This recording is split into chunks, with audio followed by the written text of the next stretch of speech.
Philip to Evelyn, December 23rd, 1944.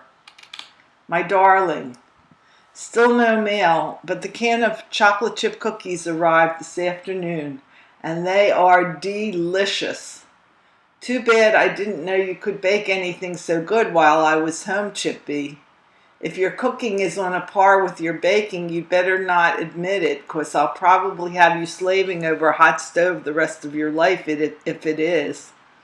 Anyway, honey, I thank you, and the boys in the orderly room thank you.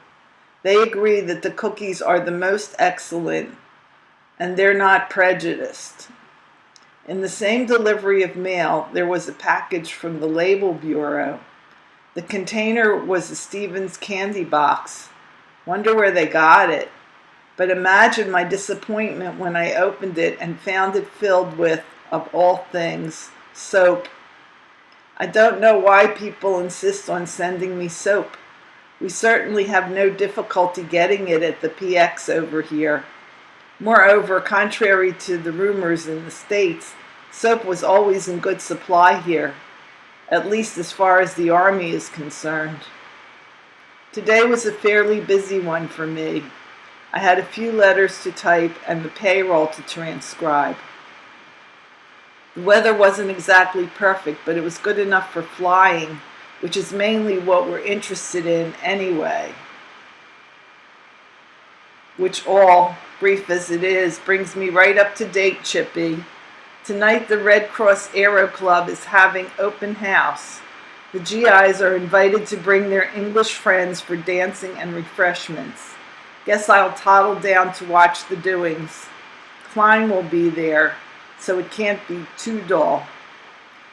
But if I'm going, I better start getting cleaned up and dressed. Tell you all about it tomorrow, honey. Tonight I'll just remind you that I cherish you above everything, my darling. And while I'm on the subject, there is nothing in this world that I prize above our own pumpkin. Love to all, from your adoring Phil. Evelyn to Philip, December 24th, 1944. My dearest Phil, here it is Christmas Eve. Still no mail, but I do have quite a bit to relate. I didn't go to my cousin's wedding, as Adele refused to nap and the folks were too busy with the company to be burdened further. December 25th, 1944. As you can understand, I was interrupted and decided it would be best to wait until I had an opportunity to really sit down and type. It was a nice weekend, and though I have plenty to tell, I don't know where to start. I took it as easy as I could and enjoyed myself as best I could. The Silvers arrived laden with packages, bringing the following. One of the nicest toddy seats I've ever seen for Diana, a nightgown each for Goldie, Mom, and myself, pajamas for Harry, candy for all, handmade things such as slips, overalls, pinafores, etc. for Diana, made by Goldie's stepmother, and a satin house coat for Adele, also made by Rose. The house coat, however, is her usual brand of sloppy sewing as far as I'm concerned, and it doesn't fit well at all. But it is attractive, and I shall make use of it somehow, after I've fixed it up a bit. Mr. S. bought Diana a $100 bond. Goldie says he has his heart set on her going to Vassar. So you see, I'm sure Harry and Goldie will head back for Poughkeepsie to settle down. Mr. S. intimates as much with such remarks as, if Diana was a little bigger, I'd take her back to Poughkeepsie with me. Goldie's folks are very nice people, and I hope you'll get the opportunity to meet them someday soon.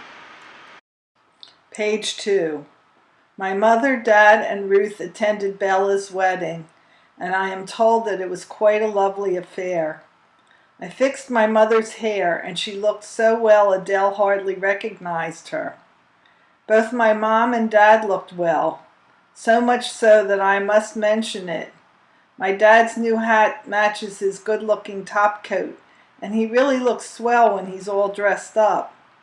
My cousin Meyer was in for the wedding as he is stationed nearby and is on the alert, which means he's headed for overseas. Esther gave my folks a stunning silk dress that she had bought Adele for her birthday. I think it's the prettiest one, or one of the prettiest she possesses. It's aqua, white, and trimmed with red Tyrolean and red buttons. It's a size 4 and is fairly large, so I doubt if she'll be able to wear it for a few months yet. My Aunt Gussie even informed me that they are going to get Adele another after New Year's when Bella gets back and can get it from her place. Both my folks and I are going to get Bella nice gifts, for the family has certainly been absolutely swell to all of us. Last night I played Jim Rummy with Rose, Goldie's stepmother. We all had ice cream, and I got to bed by 11:30. I had a letter from Milt yesterday, and he told me that he made a miniature P-38 plane out of pieces of silk. He said it was a lot of trouble, but he felt it was worth it. It's on its way home, and I hope it gets here in one piece. Someone told me he was offered $50 for it. As I told you in my last letter, Ruth and I filled the sock, your sock by the way, the brown and white striped one, with the following: pretzel sticks, a long red and white candy cane, the little package with the locket, and some change. Above the stocking was a little package Ruth had brought, which was made up as follows. On the bottom is a tiny square box of hard candy that stands in the middle of a huge square of red cellophane paper. The paper is tied up with green ribbon, and in the center of the paper stands a wax Santa Claus, all red with a white beard, and his hat has a wick to light it, for he is a candle. Page 3. On the side, at Santa's feet, is a dozen small lollipops wrapped in white cellophane. There was also a box of animal crackers, a jigsaw puzzle, and we topped off the stocking by dropping some change in the toe. Most of the family followed suit with dimes, quarters, and nickels, and Adele really had quite a collection this morning and filled the penny bank. Before I put her to bed last night, I reminded her to remind me that Santa would come down the chimney and bring her a stocking with goodies. Sure enough, first thing on arising this morning, she reminded me. She became very excited when I told her that Santa had been here and left her a stocking. The first things that attracted her were the Santa Claus package and the candy cane. I made her eat her breakfast first, with Santa sitting on her little table. We even gave Santa a taste of each mouthful. When she had finally eaten her breakfast, I proceeded to let her pull the contents of the stocking apart. She took a suck, or a bite of each item, the little piggy, filled her penny bank with the change, let me put her new locket on, and finished up sucking a lolly. The new locket is very tiny and very pretty. Ruth paid $5 for it, since it is only 12-karat gold filled. And incidentally, your daughter now has no less than 4 baby rings. One is too small and has a large Jewish star. One is a Chinese ring, baby size, given to my mother many years ago. The third is my mother's baby ring, and the fourth is the one I'm letting her wear. It is a plain gold ring which widens as it reaches the center of her finger. It has fancy designs on either side, and in the very center there is a plain portion which has a Jewish star engraved in it, and a tiny ruby set in the middle of the star. It fits the second finger of 3, her left hand, and looks very cute, thank you. My mother also has a lovely gold bracelet with a diamond chip in it that she hasn't been able to put her hands on, But when she does, Adele will be completely outfitted in jewelry, in the jewelry line. She's proud of my ring and locket. When I wore the locket you sent her, she said, "Mommy, that's Adele Baratrongen's locket." Tante Bosch and Sylvia came this afternoon and presented Diana with a belated birthday gift, a $25 bond. I was very much surprised when she handed Adele a $5 bill as a belated birthday gift.